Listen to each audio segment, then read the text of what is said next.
Care workers care for others every day, but most of them struggle under financial pressure, juggling irregular shifts, at the same time managing family responsibilities. Recently, I met a financial literacy educator, Hana Shapira, who is based in Southeast Melbourne. Some of the things that we discussed are strategies, simple strategies on how care workers can manage their finances, make a saving even with a limited income, and build stability in unreliable, uncertain economies like the ones we are experiencing right now. So without taking long, let's get into the video. I went through a lot and I was looking for a job. One agency gave me 2 hours, another one gave me 6 hours. I got in budget. I have children at home, they ought to go to school. And in looking at that, coming to that now, income was a problem to me. And then I got a job and budgeting that money was not enough. So with that kind of jobs that I believe people right now are facing in direct care work, be it in aged care, disability, even social work, all this, or even nursing. What are some realistic ways to budget when your pay is from 1 week, you are relying on week to week? What are realistic ways of budgeting this income? First, I would say what you need to take into account, what to consider, what to look at, the minimum that you're getting. So you need to build your budget around the minimum that you know. So if you know that, for example, because many shift carers and many employees in the health section, and it's not only in Australia, it's very common to this profession all around the world that it's hard to find a full-time job. So you need to work like 2 or 3, or even if you work one place, they send you to 5 different places. Yeah. So my first advice will be always plan on the base minimum that you know that you're getting.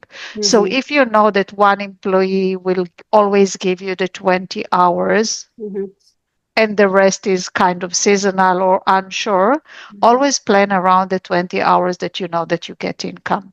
And the rest is kind of a bonus. It's not really a bonus because you need it to live, Yeah. but in a sense for budgeting and for saving, that will be your on top of it. And unfortunately, yes, we need to work 2 or 3 jobs in order to make ends meet. Yes. For those of us who at times feel like our income is only cover essential goods, because most of the time we pay the bills. That's the first thing. Pay the rent if you're renting, pay the mortgage if you're living in your own house. Then the next thing is gas, electricity, food, and stuff like that. How can we still start saving or build an emergency fund for a rainy season, considering that our first priority are bills? We have to pay bills and we have to, feed the children. I would say first, if you can, even $10 a week before you even pay the bill. Put a little bit aside before you even pay the bills. All right? That will be the first thing. Then when you look at the end of the month, when you look at your bank account and see after you pay all the bills, after you pay the mortgage or the rent and the bills and the doctors and everything, if there is any extra left, put anything extra. Now, have a separate bank account under your bank account as well. Have a separate bank account for savings, or you can call it emergency fund. Yes. If you have extra and you're trying to save for something additional, so for example, for a holiday or to replace your car or to put a little bit to buy an investment or to invest in shares, whatever it is that you want to do, have a bank account for each of your savings. So, and name it. Name one, name emergency fund, the other name holiday, the third name whatever it is. So you know that you are working towards a purpose. So you're saving towards a purpose. Obviously, if it's a rainy month or you haven't worked a lot or something happened, you can always chip and take this money because this is what it's there for. Another tip that I can give is round things up. And there are actually, the banks will have a mobile app for saving rounding. So let's Yeah. say, for example, I bought in calls for 23.45, I will round it to 25. Yeah. So a dollar here and there when you buy something is manageable. It's Mhm. not a lot, but think about every time that you either tap your card or buy something or pay online bill, if you round it up a little bit, it will be a lot of money in this emergency fund at the end of the week and at the end of the month and at the end of the year. So, so those little things can go a very long way. What tax deductions or government benefits or salary packaging options are available specifically for care workers? Each profession have some expenses that might be considered as tax deduction. And if you have a good tax agent, they will advise you and prompt you to ask you, hey, did you pay for this or for that, in order to maximize your return. So some common expenses for specifically for healthcare professional, it might be that you need to wear uniform for work. Mm. All right. Now, if you need to wear runner, for example, this will not be considered because you can wear runners every day. But if you are a nurse and you need your outfit, or if you are working for a company and you wear a t-shirt logo, if you are a nurse working in, I don't know, maybe in ER and you need steel cap boots, I don't know for what reason, but or non-slip ones, Mhm. um, then those might be considered as a deduction. Yeah. You might be working from home. So I don't know, you might need to write reports for clients or fill up. So you might be able to claim working from home deductions. Yeah. If you are going using your car from your workplace and you're going for, let's say, home visits. I don't know, some nurses goes and do home visits, some other health professional do. So Yeah. the travel not to your work because to work is commuting, but if you're traveling from work to this client, client A, client B, client C, and back, maybe you need to go and buy materials or something for the client. So the travel can be deductible as well. The fees that you pay your tax agents are deductible. Yes. Um, Charitable donation, but you need to be careful with that because it needs to be registered to be a gift donation. Yeah. So not all donation is deductible. You can make extra contribution to your super. That may be a deductible as well. So there are a lot of things that you can, explore. While you were talking, my mind was racing when you talked about companies going broke.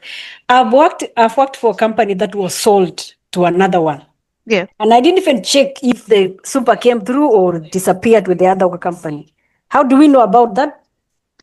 Technically, if it's sold and you just shift the employment, Yeah. so the employer shifts and you're moving with the company, Yeah. all your rights and all like even your annual leave and everything should continue. If it's a new employment, Yeah. then the previous company should pay everything and you're starting new, but sometimes it's continuous. So it's depend like what was the agreement and what was the shift. Another question is how can we plan financially?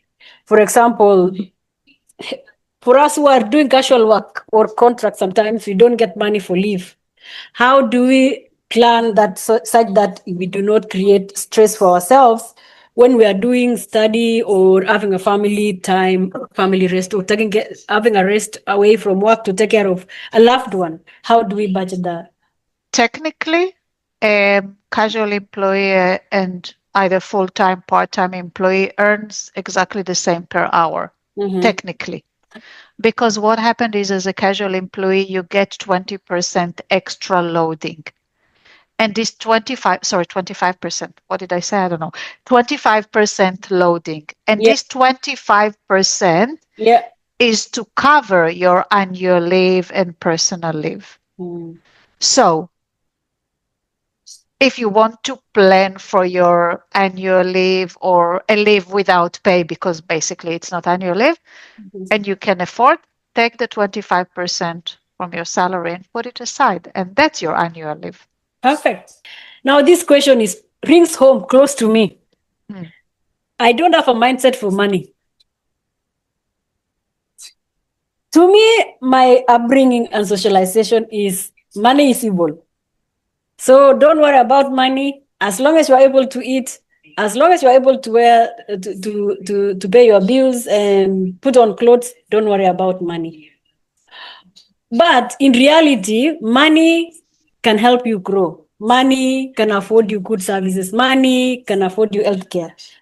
What are some of the ways to strengthen our financial mindset and feel more confidence when it comes to managing money? How do we go about that? Like you said, yes, we need to pay the bills, but we have dreams. We want to help people. So think about the dreams that you have, not what money can achieve, but money is dreams. Money is fulfilling our dreams. Yeah. And it helping us achieve things. So just it's you're absolutely right. It's this mindset. Yeah. But money is not just paying the bills or repaying our loan. And like we grow in our professions or professional development or learning, like you're learning in your capacity as a health worker, um, you can learn, you can do anything else. Surround yourself, listen to podcasts, motivational podcasts about money, about life, about whatever it is, and just tell yourself, right, like, yeah, I can learn money, I can, so yeah. Thank you for that empowerment. I'm going to think about it. I need to put in a lot.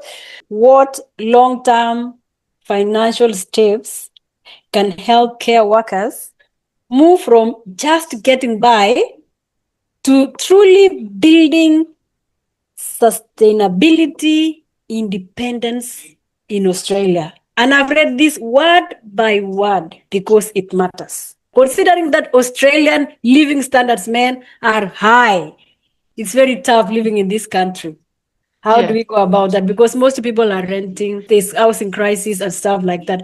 How do we go about building stability in our financial independence? Knowing your income and expenses, plan for a rainy day. So start saving. Shift your mindset because it's not only surviving, it's thriving. And I think once you do this shift, it allows you to achieve way, way more. Once you believe in yourself that it's not only I'm paying the bills, but I can have my home, I can have a holiday, I can buy.